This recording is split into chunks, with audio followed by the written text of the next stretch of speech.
Hello everyone, welcome to this video where I will be reviewing my first paper on artificial intelligence on this channel, What the Heck. I've picked this paper because I feel very closely related in terms of my thought process as to how the AI evaluation should be done to decipher the real impact of it on the world. The paper is titled A New Evaluation System is necessary to understand the AI real world effects. The archive link is in the slide, but I will also put this in the description of the video. To begin with, why do we need a new evaluation ecosystem? This is basically done to curtail the limitation of the current evaluation method that we have. Some of them are benchmarking, which focuses on the first order effects like accuracy and bias, but they fail to capture the second order effects such as societal and behavioral impacts. Most of the evaluation methods are static in nature, in silicio evaluation, which lacks contextual nuance and robustness, and they rely overly on the leaderboard leads, which in terms are getting measured for overfitting and benchmark saturations. Now we have used quite a few terms in the previous slide, which merits that the explanation be provided for the better understanding of what is this paper proposing. So in terms of the explanation, an first order effect is defined as an immediate system output of the AI system.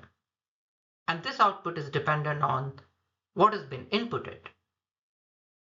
This correlation between input and output is measured in silicio, which means most of this measurement is done by a computational method by assessing the query response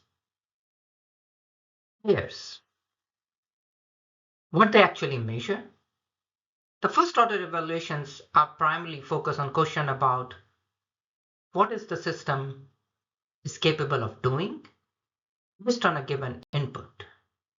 So is its system generating an output which, for instance, does not contain toxic nomenclature, biased or stereotypical content?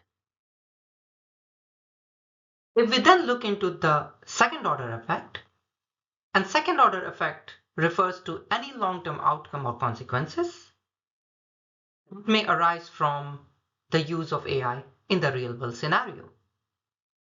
And the interest for this aspect of AI is growing because AI is impacting or tend to impact each and every part of our living system. How the second order effect is measured? It is done in situ, which actually refers to observing the phenomena in its natural location or context. How does the evaluation done for the impact on the real society and on the actual lives? One of the way you can measure that impact is through asking questions about the impact of AI on behavior, societal, cultural, and economic ramifications that it entails. For example, workforce transformation. Does using AI increase human productivity? Or will it end up in resulting consuming millions of the job as we know it today and what we are performing? In terms of the further extension to that, the third order effect is the real impact, which requires an absolute look into how this AI is shaping up. And third order effect refers to a broader changes that may result from an AI role in the society. So, for example, we have spoken about the workforce transformation. What ramification, what consequences does it have on the employment categories over time? As such, there is no given measurement method or framework which can actually capture that impact. And that's why it is important that the third order effect should measure or at least demonstrate how this effect encompasses wide-ranging societal and transformation beyond the direct system input-output impact analysis that we are doing in the first and second order effect. Need for new evaluation system is manifold. For example, current methods are insufficient for real-world AI impact assessment. We really don't know at this point of time how the future employment market shapes up, what impact AI has on education, things like that. The proposed ecosystem in this paper includes contextual awareness and human-centered matter, which means the actual impact of AI on human needs to be measured. Focus on the second and third order effect, like workforce and cultural shift, which cannot be measured by the first order effect in terms of input and output. And the proposal in this paper encourages interdisciplinary collaboration and stakeholder engagement. AI is not a uniquely technical problem.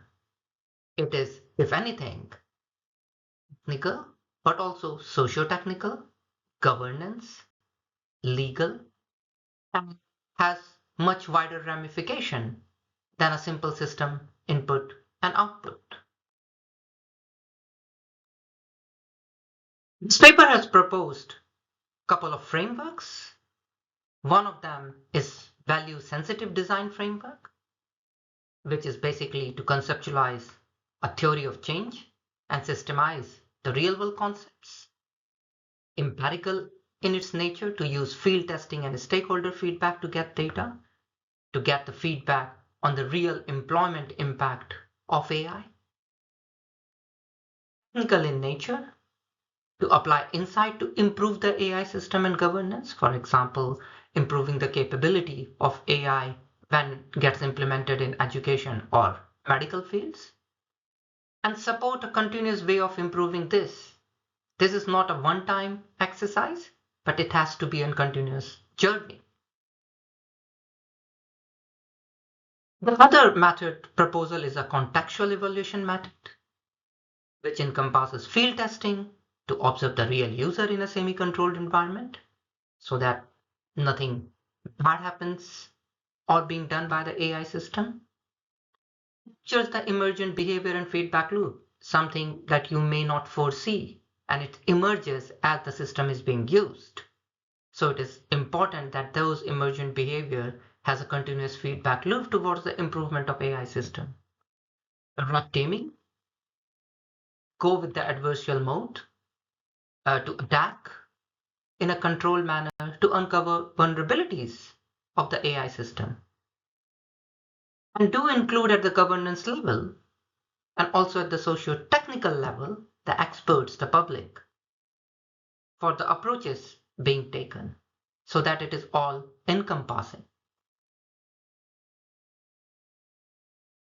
The paper highly recommends establishing testing hubs, which must include academia, industry, and civil society.